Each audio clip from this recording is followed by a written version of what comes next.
Welcome to the Manuchehri podcast.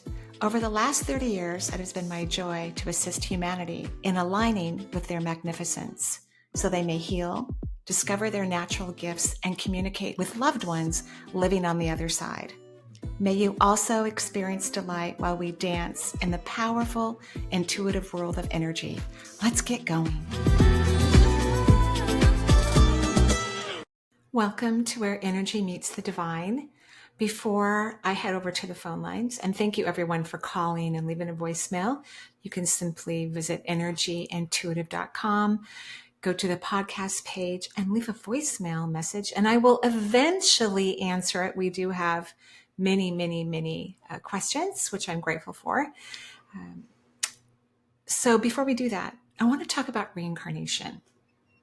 I think it's a fascinating topic. I think it's extremely poignant for right now on Earth because, as people complain or are unhappy with life circumstances, which are understandable. We live in a physical reality. There are certain things that are required for us to live in this physical reality. We have to eat.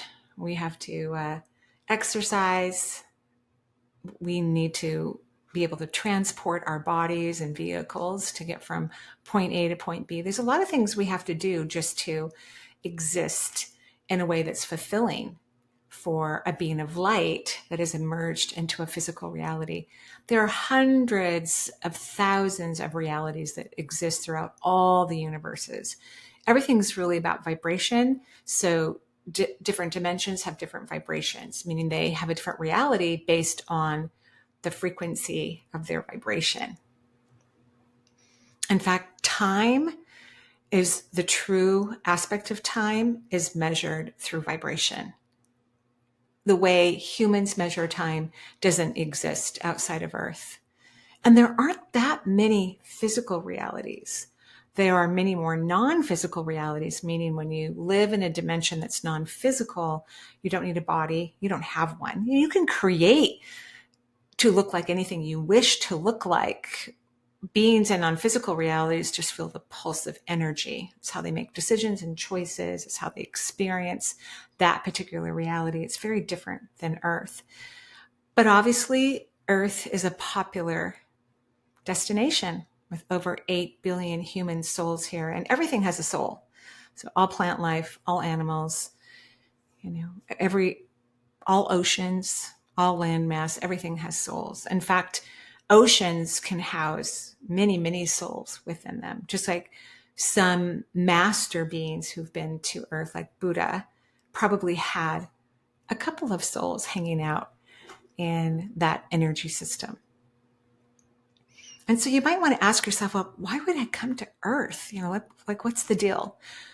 You have free will. You get to go to any dimension you want. In fact, you can stay in only one dimension if you choose to for all of your existence. So you're not required to spend a certain amount of time in physical realities like Earth or non-physical realities like the heaven for our Earth.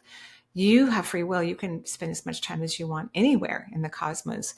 You could go to each dimension once if you wanted to, right? Or go to one dimension 100,000 times and maybe another dimension once. You get to make it as creative and inspiring to you as you desire. So why do so many beings come to Earth? Earth is unique, and there probably are other realities similar to Earth because we're not the only physical reality. But Earth is unique because when you're in a physical space where everything is very tactile and measured, the probability of you changing your perception could increase rapidly if you gain a certain level of consciousness. Whereas when you're in a non-physical reality, you can probably gain a higher vibrational frequency of awarenesses, but there isn't as much motivation to change because everything feels fine. Everything's free and easy. You don't need food. You don't need transportation. You don't need to wash your hair. You don't need to go to school. You don't need to procreate. It's very different. You don't need transportation to go to school or work or any of those things. And when a soul is making a decision that they want to move into a reincarnating pattern, which again, they have free will, they can choose to do that as long as they want, or to whatever region of the universes that they want to explore.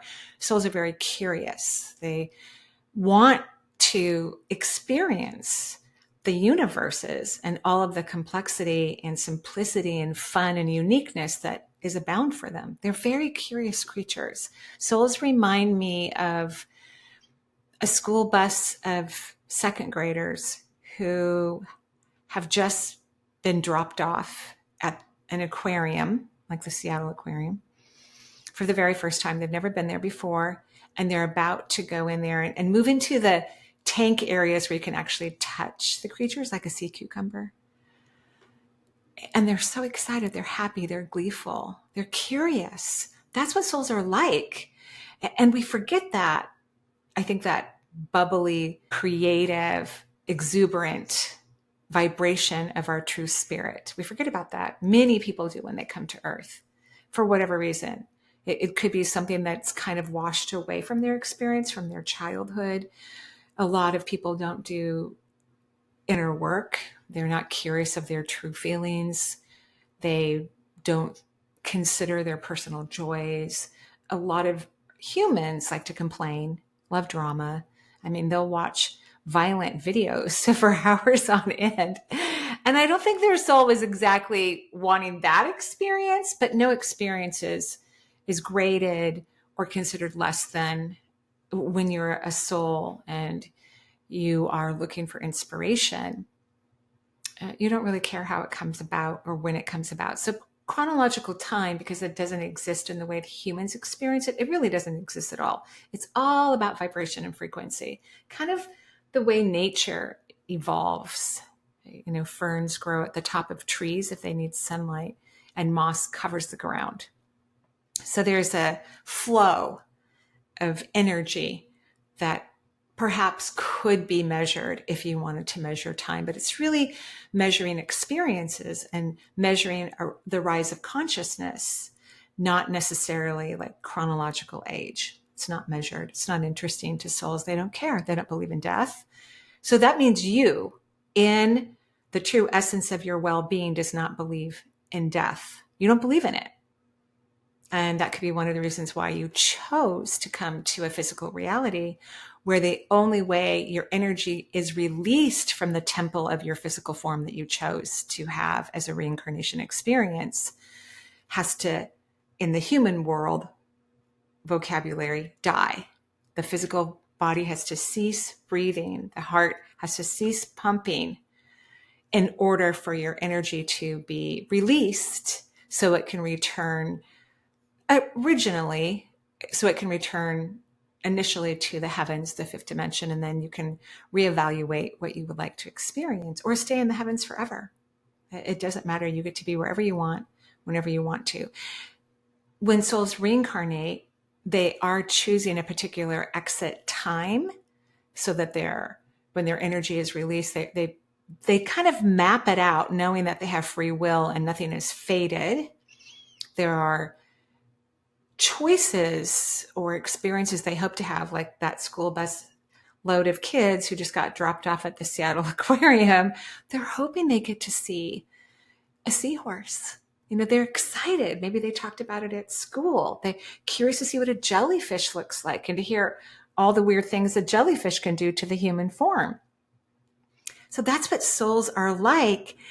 And because they don't believe in death, they're even excited as they're planning out, well, I hope these things happen in my human experience that I'm about to launch into, because this is what I hope to manifest. This is what I hope to learn. This is what I hope to experience. They know that it's a hope, just like, you know, those second graders hope that they get to see a shark. But they don't know. Maybe the shark won't be in the viewing tank while they're there. Maybe it'll be feeding somewhere. Maybe fish or, you know, large sea life go into private areas at times to rest or recover, or, you know, maybe they have a doctor's appointment, right? So the second grader knows that there's a shark in the building, at least one, and they're hoping they get to see it. It's the same thing for your soul when it's embarking on a human experience. It doesn't know exactly what's going to happen. It has a plan of things that could occur, but it also knows that it itself has free will, and so does everyone else on the planet. Everyone has free will. So even if we have an idea like, oh, I'm going to be born to this family and we're going to have these experiences, well, family members can change their minds. They can change their desires. They have free will. As I'm sharing this information, which some of it could sound familiar to you, you may have heard it before, that means every single one of you wanted to be on earth right now at the age that you even are. Even though souls don't care about chronological anything, they don't care about the past or the future. They don't see things as ending and beginnings. They just see things as energy and vibration and expansion or contraction. This is how they experience their reality, all their realities. So even as your humanness is feeling your physical form and living on earth and maybe just finished some pizza and a Diet Coke or something of that nature, your soul is having a different reference point, a different type of experience. Like, oh, did we really enjoy that pizza? Is that the best pizza we wanted to eat? Is that the pizza that we were curious about on the other side? Or is that pizza in Chicago? Do we need to go to Chicago to experience that pizza? So you all decided to be on earth at this time. You decided it. You knew, because earth isn't that complicated to understand, even though clearly we have a lot of issues that are hard for humanity to resolve, like poverty, starvation, things of that nature, which is another story that has interesting complications related to vibration and frequency, which if we have time, we'll get into those in this conversation today as well. But the soul looks down at earth and can calculate what's going to be going on in the planet, because honestly, we're not that hard to read. We're not as conscious as the rest of the cosmos. There aren't very many, if any, realities that are less conscious than earth. So it's pretty easy to predict what's happening currently on the earth. And remember, when your energy is on a different plane of existence, you have many multisensory talents. You're pure energy. You're living and breathing energy. You can measure vibration and frequency. You understand it. So you can look at a planet that's as simple as Earth, because it's pretty simplistic in many ways, and engage, oh, like these things are probably going to be happening while I'm on Earth. Oh, and that probably is going to happen too. And oh, that might happen too. So you aren't in this place of blindness when you choose to reincarnate to Earth. You're excited. You're curious. You're on the school bus. You're about to jump out and go into the Seattle Aquarium to touch sea cucumbers. So what if you could start to look at life in that perspective, from the viewpoint of your soul, from the collective consciousness of all souls? What if you allowed your frequency and your vibration to vibrate closer to the truth of your existence and your experience, versus only focusing on the human limited perception of what's really going on? You came here to explore, to learn how to manifest in the physical realm, to fall more deeply in love with yourself than you could possibly imagine. And if you're a soul that wants to learn unconditional love, Earth is a perfect, incredible location to allow that to happen. Because there's so many weird things that humans do to each other. So there's a lot to learn in terms of embracing anything and everything that could potentially happen here. Not just embracing others, but also learning to embrace yourself. Even the fact that you chose to be here on Earth at your age, at your chronological age, and the gender of your being, in the area of the world that you currently live in, and experiencing whatever we're all experiencing here, and whatever frequency and vibration we choose to experience it. What if Earth is just like an aquarium? And what if all of us are second graders? And what we really want is to enjoy the experience and not judge it or blame it or shame it,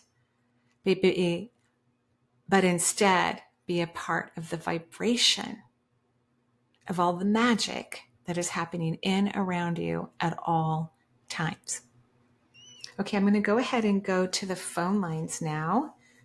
Hello, Marie. This is Rebecca calling from North Carolina. I have a question. Well, I have two, but the main question is regarding my oldest son. He's 21 years old. He's had,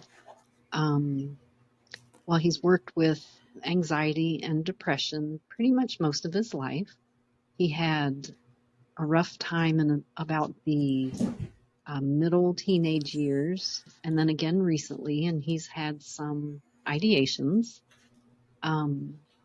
We've had a hard time finding a good therapist that he really resonates with. He does have an appointment coming up soon with the psychiatry office that, we're really hoping that this is going to be a good fit and that he's going to get some answers. My question is, as his mother and as his parents, it's hard for us to help.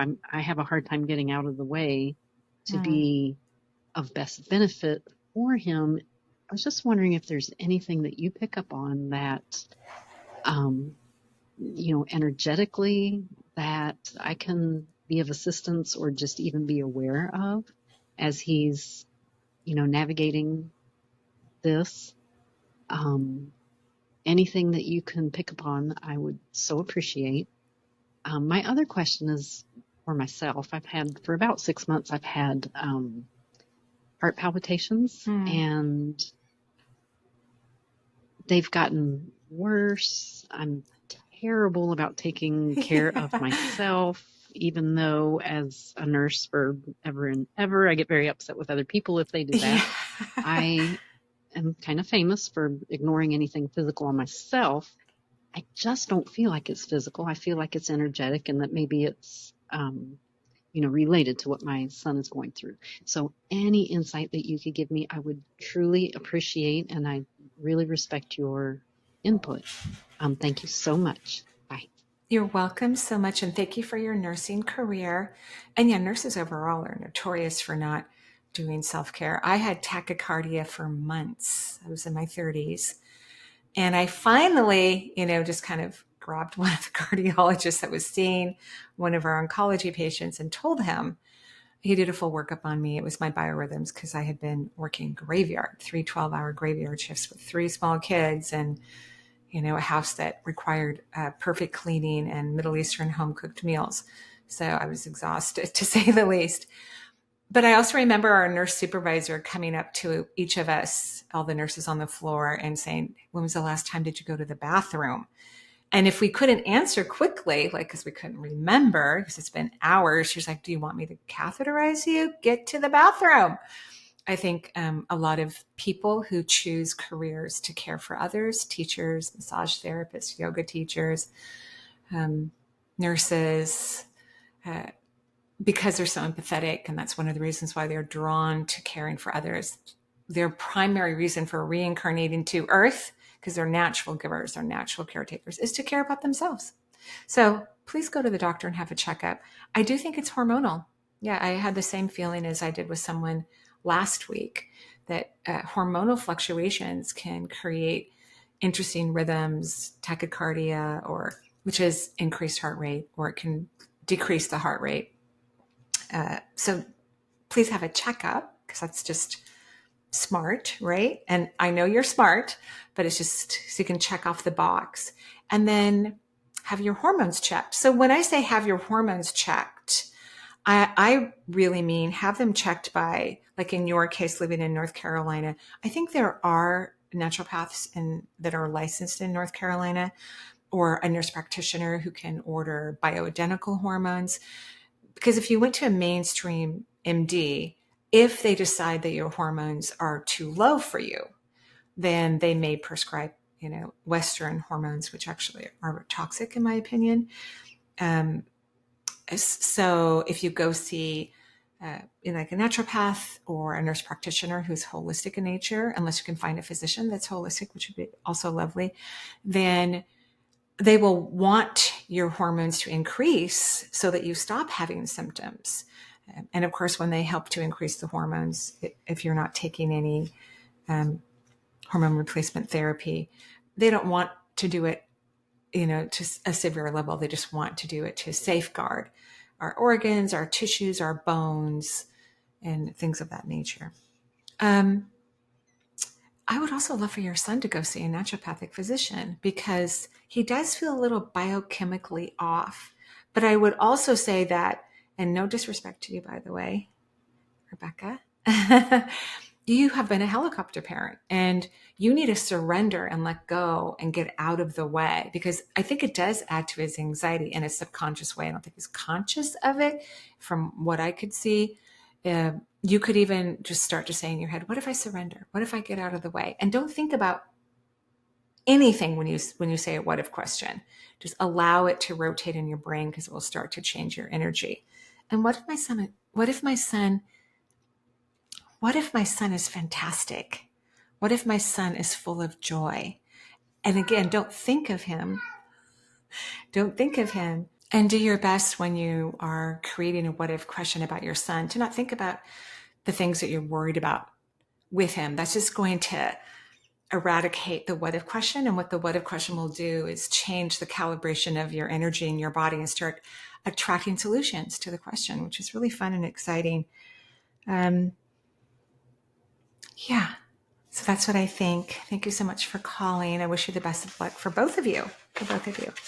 Hi, Marie. This is Nancy from Wisconsin. I am a Reiki master. I've been pushing myself to do Reiki on clients. Thank you. And actually, Thank you. do it, not just think about it. And I have a couple clients that keep coming back to me, but I find myself honestly annoyed, and I don't really want to do just Reiki. So that leads me to thinking I should probably do a little bit more training. Maybe. I'm looking into either counseling or that Barbara Brennan school. I just feel like my Reiki is kind of two-dimensional right now, and I'm not really able to offer like the things that you are. So just wanted your input on that. Appreciate everything you do. Thank you so very much. You're very welcome, Nancy. And thank you so much for doing those Reiki sessions. I think several things. And thank you for knowing that you're annoyed. I think annoyance means you're on the right track. You're just frustrated at this point in time. I wouldn't take any program unless you felt extraordinary joy to go there. And you don't even know why. You just feel this overwhelming joy and like bursting with excitement and curiosity. Otherwise, it's not a good fit if you don't have that kind of energy towards it. The overall reason why, it feels like it's two-dimensional for you is because you still need to learn how to get out of your head. You're trying to analyze everything from your brain. And even though the third eye is located in the brain, the third eye is a projector. So intuition doesn't originate in the third eye. It's projected through your energy system, through this sixth chakra, whether it's an auditory sensation, a feeling, a vision, a knowingness of some sort. And you have not quite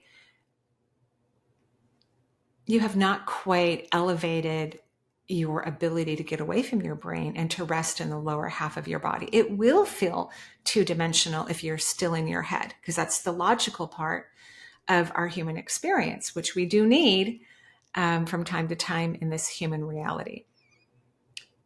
So if you could practice, especially while you're laying hands on people, resting in the lower half of your body, and do that as you're looking at programs, again, you need to feel incredible excitement and energy. That means it's a fit. That means you're in alignment. You're connected to your higher self, your God consciousness. It would be in your best interest. And until you feel that, I don't recommend you spending the time and the resources taking a program because because your desire is for you, the experience to be multidimensional. I think the desire is excellent. The desire is lovely, but you're going to have to be a little bit more patient. And I think you should also say to yourself, honey, you're so amazing at energy work. I'm incredibly proud of you. Good job.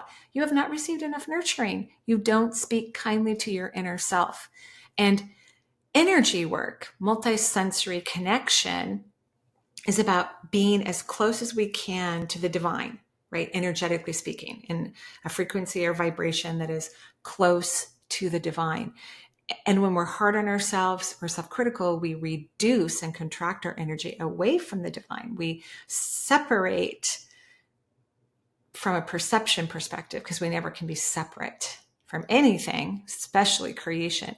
But we kind of pull our energy away or shrink it down so that it's not easy for us to feel or ascertain or connect to the magnificence of who we are. So falling in love with yourself is priority number one. Okay, I hope that's helpful. And again, thank you for doing the energy work. I really appreciate it. Hello, it's Marie. It's Stephanie from Timiskaming Shores. And I've had a long-standing relationship with children and with a good person.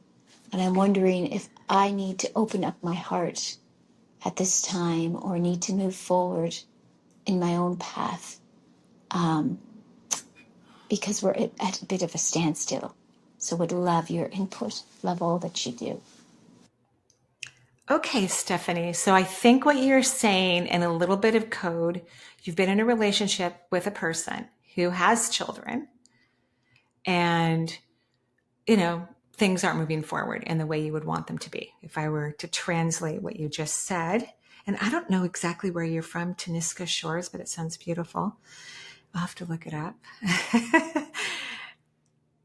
I think, the children are grown or growing. I think it's always great to open our heart, but I think you need to open up your heart to yourself. I think you've overgiven in this connection, in this relationship. But of course, it's always great to open your heart. There's nothing wrong with that. I think what needs to happen is you need to get out of your head, rest in the lower half of your body and start asking yourself, what do you want? What do you really want? And that could take some time. That could take some time for you to, first of all, feel comfortable asking such a vulnerable but highly necessary question of yourself. And then it could take you time to get the answer from that highly vulnerable question. A lot of people are afraid to be alone or to be single.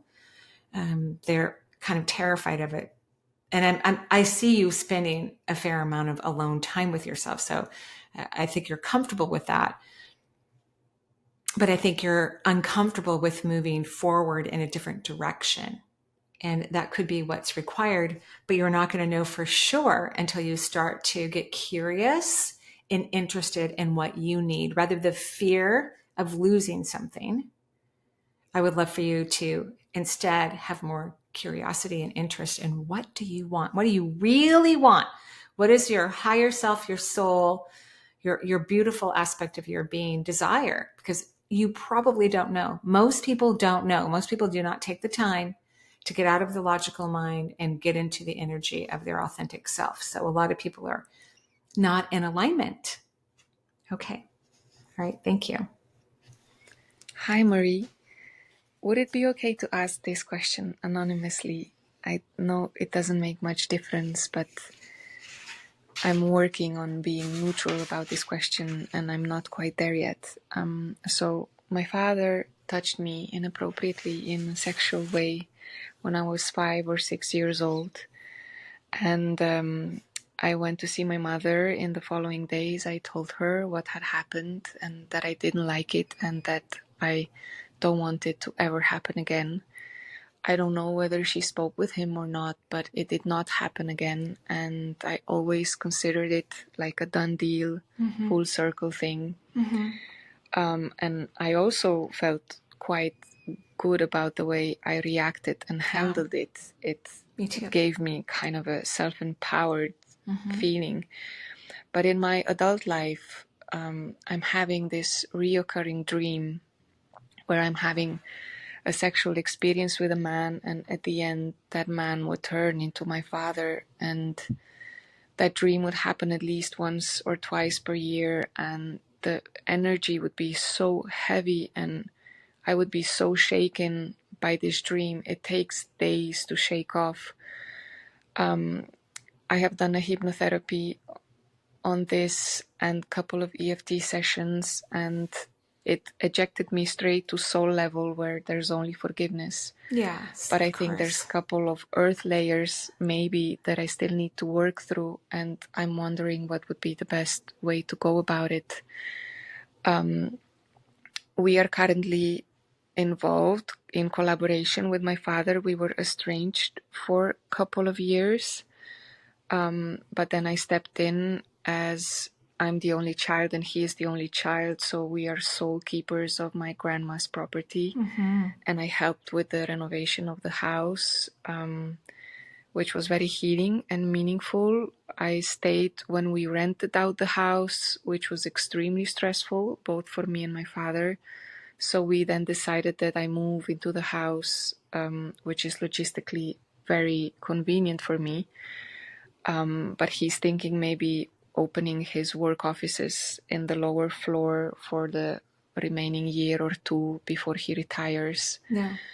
And I'm just wondering whether this collaboration is supporting our healing of our relationship, or whether it would be better to withdraw from being close to him and from the house. Anyway, thank you for your insight, and many blessings to you and your lovely family. Thank you so much. Much love.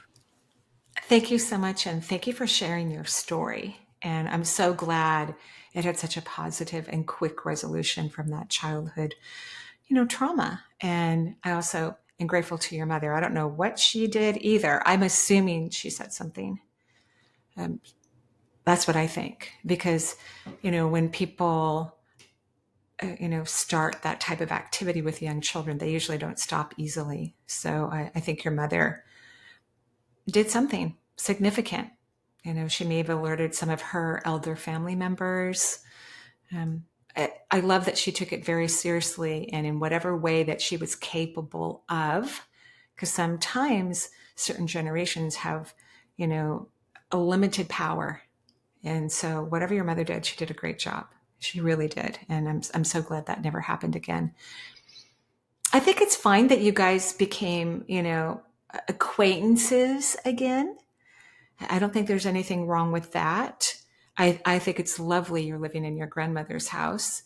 I do not think he should occupy the lower floor for the 1 or 2 years left in his retirement. I don't think so. I don't think that's in your best interest. I think staying acquaintances, having brunch once in a while if you need to, or saying happy birthday to each other, or, whatever you decide is comfortable for you, because there is a part of you that wants to have some sort of connection with him.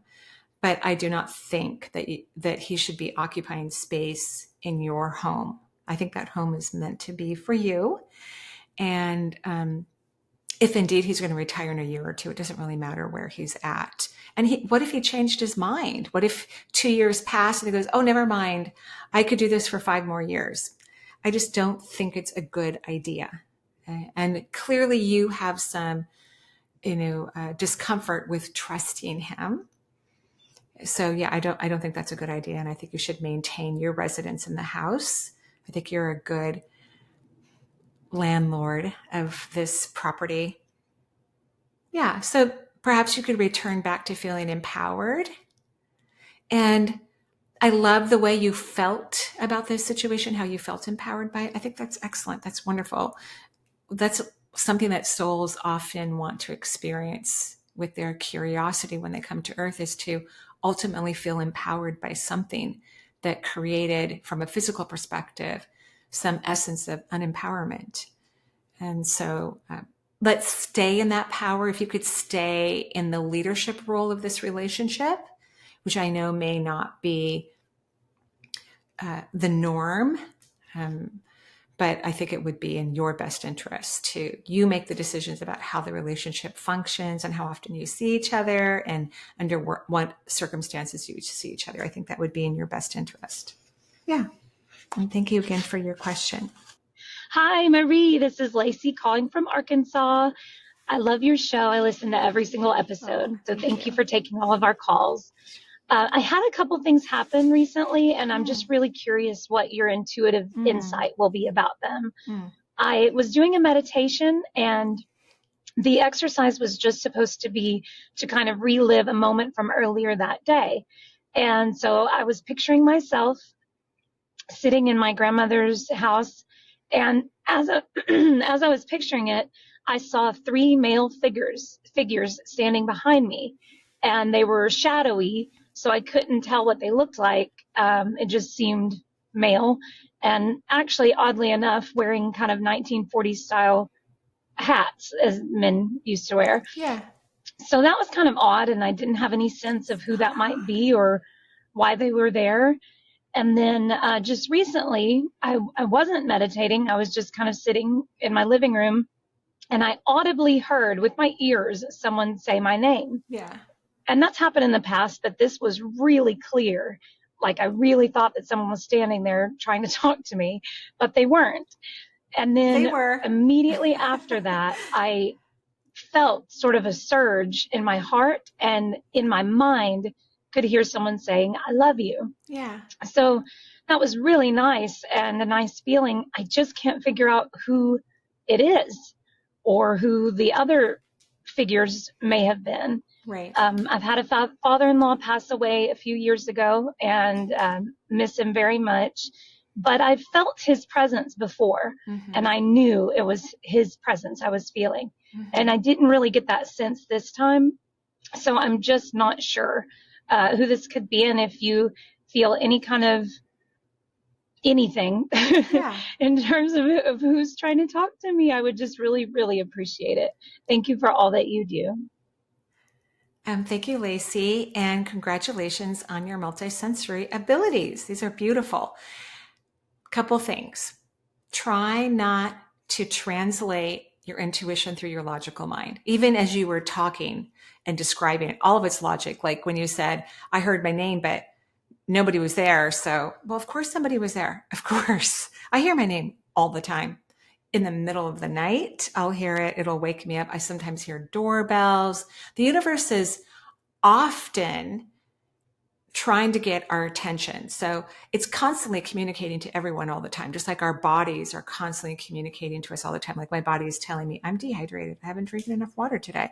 So as soon as I'm done with the podcast, I will be drinking a lot of water. It might be in tea form, very light tea, but nevertheless. So your job is to take note of the communication, not go into your logical mind and figure it out. So like these three men, which I think are all related, and the 1940s, my mother was born in 1937, and she's 87 now, 86. She's right around there. I knew I should be able to calculate this in my brain. And so these men are going to be right around that age, right? Because they showed you the hat to give you an idea of time. They did. And they showed you three of them standing together. In fact, I'm now even thinking, because I'm using my own intuition, which means I'm not using my logical mind of why are they wearing those hats? Why are they standing next to each other? Why are there three of them? That's the logical mind. I'm more like, ooh, 1940s. Oh, they're standing right next to each other. I even then start to hear the Three Stooges. So it tells me that these men are funny. They are related, by the way. That's the one thing that I took note of right away. These guys are related. So maybe one of your grandparents or your parents had siblings, and these are their siblings showing up to talk to you and to tell you that they love you. Perhaps because you're using more of your multisensory ability, your loved ones on the other side who can actually see us whenever they want to, and they have quite an awareness of our psychic abilities because they're in psychic energy. They're in energy. They are pure energy. So they're using their multisensory faculties constantly. And when they look down at Earth, they can tell people who do and who don't use these abilities and to what degree they use them. So you've probably been expanding this ability of yours, and they were there to tell you that they love you, or at least one of them was to tell you that they love you. So if you could stop your brain from going, why are they doing that? Or why is that happening? Or why did they say my name? Who is it that said that they love me? Kind of stop that. And I don't mean this word really, but that nonsense. Because, logic is nonsense when it comes to intuition. Intuition can help you with logical things, but logic cannot help you with intuition. So your job is to stay in the lower half of your body, appreciate those hats, kind of look at the fabric, kind of dive into it, because they've brought something to you that will make sense to you, that will be efficient and effective for you. But you need to actually get curious about it, not from your logical mind, from your inspiration, from your emotional response system, from your authentic intuition. So it's very cool. I'm glad you know what your father-in-law feels like. Yeah, he was like a father to you, actually. He calls you his daughter. Yeah. Maybe you have a holiday coming up or a birthday celebration. That could be one reason why the father-in-law shows up when he does. But the Three Stooges, because that's what I'm going to call them, because that's what my intuition calls them, I think are there to celebrate your multisensory abilities and to show you how great you're doing. That's what I think. Thank you so much for your call. Hi, Marie. My name is Joanne. I'm calling from California. My situation is I'm overcoming an extremely difficult, toxic, and unstable marriage that currently is almost completely, Yay! the divorce is almost completely Yay! finalized. I have a 19-year-old daughter that, in my mind, has been alienated from me. And it's been super, super difficult for me to deal with these last couple of years. I moved out a year ago. The hardest decision ever. Good Leaving decision. Good her decision. and my dog She's an behind. adult. But She's an I adult. saw her a few times. Yeah. Until control and manipulation took over. Yeah. The unresolvable grief of over all this time has taken its toll and left me feeling gutted. But I knew I had to get strong and start healing and not staying in such a low vibration area. Thank you for all of your teaching. My question is going to be, how should I be trying to reconnect with my daughter, since there is total rejection coming from her? I try to give her space and respect her, but I can't help but feel like she has passed on. And my second question would be, do you see me having a job or some kind of work in the multisensual arena? Yeah. My mother used to read cards, the French deck, regular deck of cards. Cool. I feel I have abilities, but have shut them down over time. I'm trying to get them back up and running. So let me know what you think. And I just adore you and love you and thank you. Appreciate you so much. Thank you so much. Love you. Bye. Thank you. I love all of you too, so much. All of you. Thank you, Joanne, for your message. Okay. So, you got in this situation because you were too kind. You didn't look out for your interests, because there's never just one person that's playing in the relationship. Even if someone is a narcissist and selfish and dishonest and manipulative, the other person, in order to allow that to keep happening, has to be ignoring their own emotions, overgiving, blaming themselves. They're both equally problematic patterns to be playing in. And you have a daughter that you've trained that she doesn't have to respect you. She doesn't have to think about your needs. You've trained her that it's all about her, and you will do whatever you can to make her life well. And then when you finally wake up from your coma of, oh, this person's great for me, or I have to stay in this relationship forever no matter what, or whatever the coma was, and you went, oh my gosh, this isn't good for me. It's not good for my soul. It's not good for my body. I need to leave. And I think that was the appropriate decision. Your daughter's an adult, and she gets to stay in whatever house she wants to stay in. And I think you should not work hard at gaining her favor. I think you need to teach her to respect you. I don't think you should bend over backwards. I don't think you should apologize. I don't think you should take any responsibility. This is about your life. You waited till she was an adult before you left this relationship. It's not about her. It's about you. And it's about your body and staying healthy, because this would have, eventually potentially led to some health issues. And you knew that. You wised up about it and you made a decision. So what I'm telling you is going to feel foreign, because you've given your power away to other people, and you just expected other people to be honest and forthcoming and respectful of you. There are a lot of people on the planet that don't live underneath that vibrational truth, which is okay because it helps people like you or other highly empathic people who give their power away to learn to embrace their power and stand in the truth of who they are and set boundaries. I think eventually your daughter will come around. It might take a little while, but who cares? You've already raised her. You've done everything for her. And she needs to learn to honor you, respect your decisions, respect you as a person, and treat you with the love and generosity that you deserve, because you did not teach her this. So it's not too late to teach her this. It's just going to be a little bit tougher, a little bit harder for your highly empathetic heart. But that's what I highly recommend. Yes, of course you could work. And I love what you said, the multisensual arena.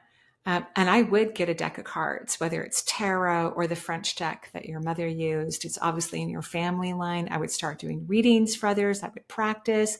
If a class sounds like fun, like a tarot class or something of that nature, go for it.